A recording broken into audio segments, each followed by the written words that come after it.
Freelancers Training Portal, providing online top-rated trainers with exclusive live sessions on freelancing skills in Pakistan, USA and Canada. Let's learn and earn from your home.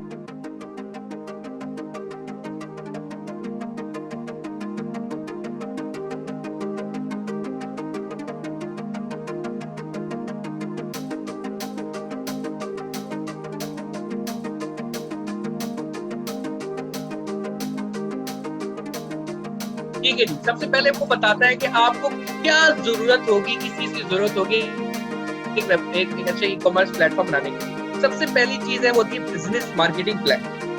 ठीक है, अच्छा business plan क्या होता है? देखिए, इस दुनिया में दो किस्म के लोग होते हैं, एक होते हैं इन्वेस्टर, एक होते हैं बिजनेस मैनेजर। इन्वेस्टर जो होते हैं ना, उनके पास बेतहाशा पैसा होता है और वो अपने पैसे को हमेशा जो है ना डबल करना चाहते हैं। ठीक है, तो वो हमेशा ये चाह रहे होते हैं कि यार इस तरीके से हम लोग ज्यादा से ज्यादा अपने पैसों को ऐसी जगह पे लगाएं जहाँ पे उनको जो है ना वापस इन्वेस्टमेंट मिले। याद रखिएगा कि जो बिजनेस मैनेजर होता है ना, उसके पास हिम्मत बहुत ज्यादा होती है, उसका आइडिया बहुत ज्यादा एंथुसियास्टिक होता है, वो कुछ करना चाहता है। तो इन्वेस्टर हमेशा कहता है कि मेरे पास एक बिजनेस प्लान लेके आओ। फॉर एग्जाम्पल, एक कंपनी है, वो ई कॉमर्स स्टार्ट करना चाह रही है। बहुत से आप जैसे स्टूडेंट्स हैं, जब एक वक्त में एक अच्छे लेवल पे इंशाल्लाह जाओगे, तो आप जहाँ पे भी जाओगे ना, वो कहेंगे कि यार मेरे पास बिजनेस प्लान लेकर। बिजनेस प्लान क्या होता है? बिजनेस प्लान ये होता है कि उसमें आपने बताना होता है कि जी मेरा बजट कहाँ से बनेगा, मेरा बजट कैसे बनेगा, मेरे बजट में क्या क्या चीज होने वाली है, मेरे बजट में क्या क्या चीज आने वाली है, और उसमें कितना खर्चा होगा, एक साल में कितनी मार्केटिंग लगेगी, एक साल में कितना प्लान आएगा, और इन दी एंड आप मुझे प्रॉफिट क्या देते। अब आई डोंट नो कि अगर मैं अपनी स्क्रीन यहाँ से दोबारा शेयर करूँ तो वो अगर हो जाती है तो मैं आपको जाके एग्जांपल दिखा देता हूँ। जी स्क्रीन नजर आ रही है आपको? जी sir, share. Okay, that's great. मैं आपको दिखाता हूँ कि हमारे पास बिजनेस प्लान जो होता है वो असल में होता किस शक्ल का है। ये देखें, ये एक ऑर्गेनाइजेशन है,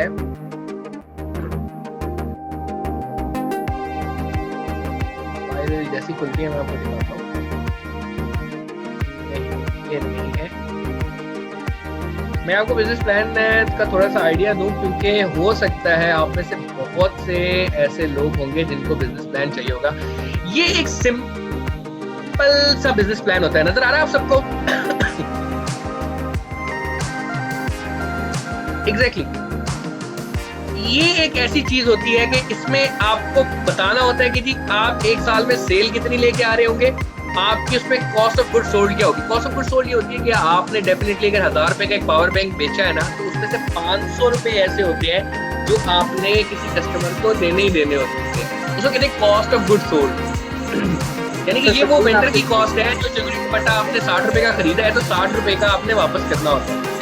जी अगर भाई आपकी स्क्रीन स्कैन हो रही है, मतलब कि आपने फोल्डर ओपन किया हुआ है?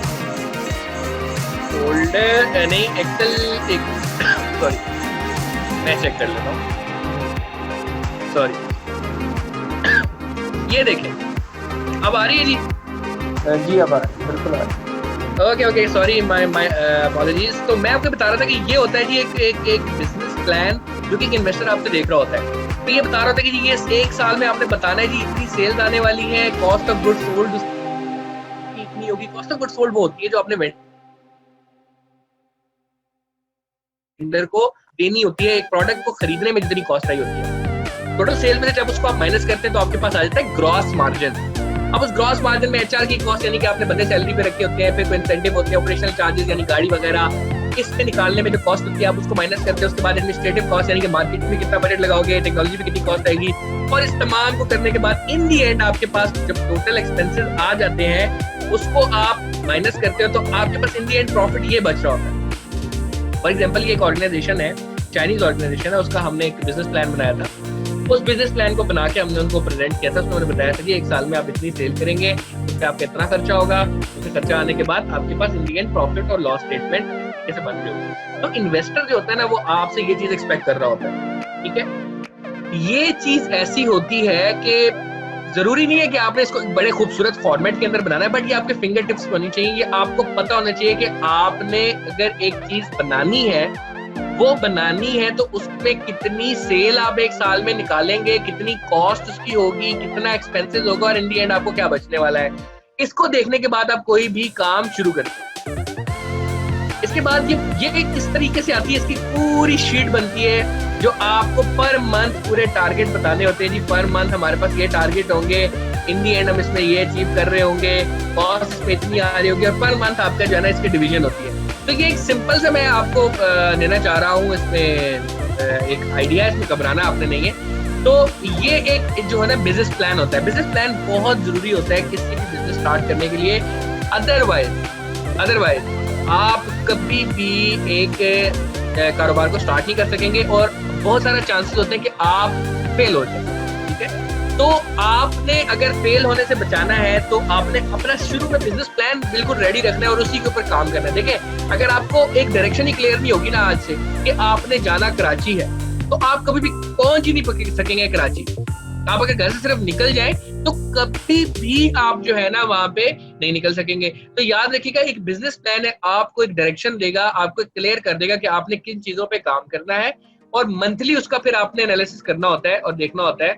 और ये स्पेशली उन लोगों के लिए बहुत जरूरी होता है जिनके पास कोई इन्वेस्टमेंट नहीं होती, जिनके पास काम शुरू करने के लिए कोई पैसा नहीं होता। ठीक है, तो ये चीज आप जरूर देखिएगा कि आपने अगर एक इंसान ने बहुत बड़ा बनना है ना तो उसको ये बिजनेस प्लान जरूरी है। और अगर उसने बहुत ज्यादा बड़ा नहीं भी बनना तब भी उसको ये रिक्वायरमेंट बहुत जरूरी है।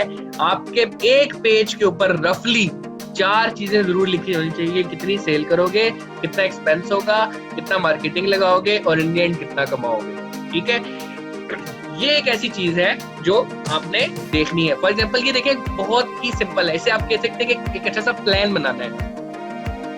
आप आज भी कहीं शॉपिंग करने चले जाते हैं ना, अगर तो शॉपिंग करते हुए भी आप एनालिसिस कर रहे होते हो कि मेरी जेब में कितने पैसे मैंने कितने लगाने हैं, उसमें से कितना सामान आना चाहिए और कितने पैसे मुझे बच जाना चाहिए। ऐसा सब कुछ करते हैं कि नहीं करते?